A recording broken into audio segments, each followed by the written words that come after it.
कि लोक मैंने अधिक मतदान करते तेणु भोटिंग परसेंटेज अधिक तेणु अधिक भोट स्वाभाविक सब प्रार्थी को मिल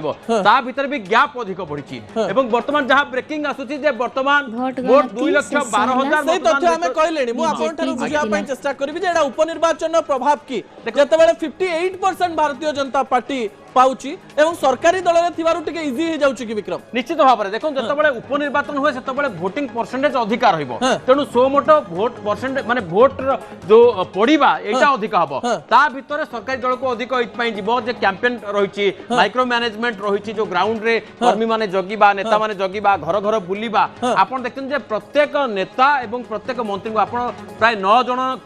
जन मंत्री को विभिन्न अंचल दायित्व दिया जाइतिला एवं एमएलए माने पूरा डेरा पकईतिले छड़ा अलग जो माने छामुआ नेता मान थिले समस्ते गोटे गोटे गाँ गोटे गोटे पंचायत एमती जगिथिले किंतु विक्रम आमे कहि परिबा कि जे आज निर्वाचन फलाफल जदि उल्टा हिथांता सीधा मोहन और मनमोहन